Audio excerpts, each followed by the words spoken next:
First of all, the term child labor is often defined as the depressive of children of their childhood. Their potential and their dignity is harmful to physical and mental development.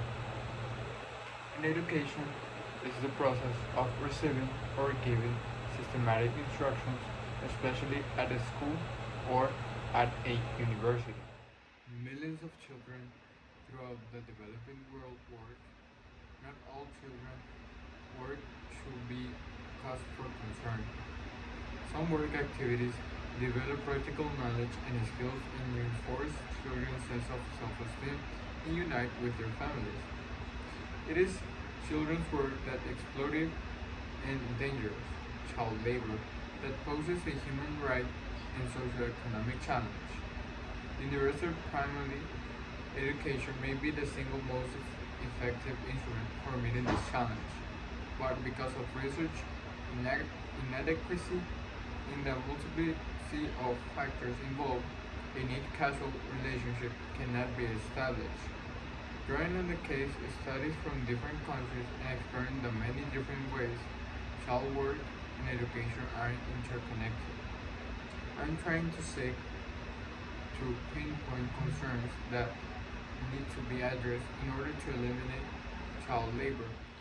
Education is crucial component of any effective effort to eliminate child labor. There are many interlinked explanations for child labor. No single factor can fully explain its persistence and, in some cases, growth. The way in which different causes at different levels interact with each other ultimately determines whether or not an individual child becomes a child laborer. Children's participation in the labor force is endlessly varied in and infinitely volatile, responding to changing market and social conditions. This context is matched by the flexibility of the large, unprotected, potential child labor force. Poverty and social exclusion, labor mobility, discrimination, and lack of adequate social protection and educational opportunity all come into play of influencing child labor outcomes.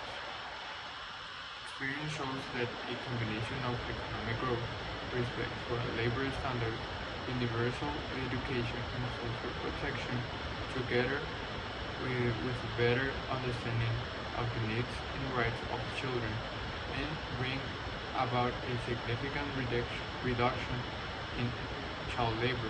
Child labor is a stubborn problem that, even if overcome in certain places or sectors, will seek out opportunities for here in new and often anticipated ways. The response to the problems must be as versatile and adaptable as the child labor itself. There is no simple quick fix for child labor.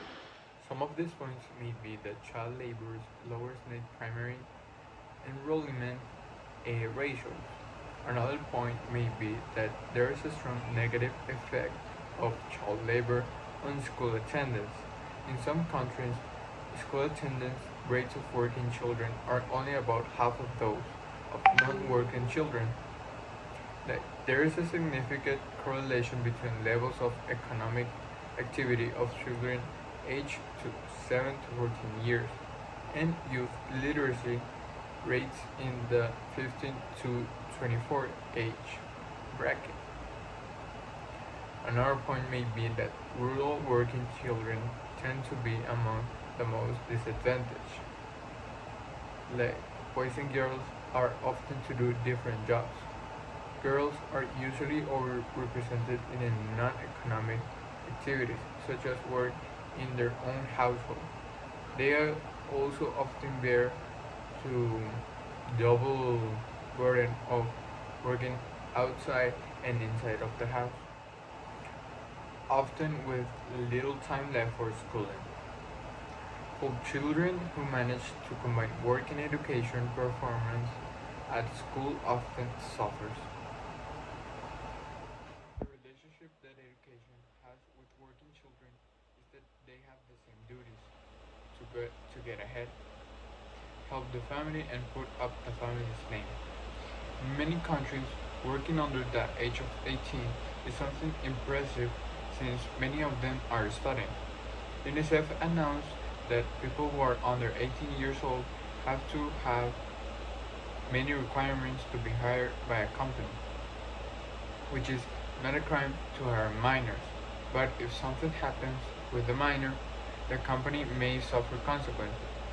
Education leads to duties, responsibilities, having a future, and also learning things for the future. The same thing happens with a child work. They have the same duties of education. They may not know to read or write, but with their dedication and learning from work, that minor can become a successful person. Education and work is important because work teaches us to value things that we have, and education help us to give one more teaching in our lives. In the world, there are children who do not receive an education since their parents cannot pay for a school or a relative cannot help them. For this reason, many minors decide to leave the study and continue their life working and also have duties in their life. In conclusion, the education and work complement each other since both help to a better life and also be a responsible person.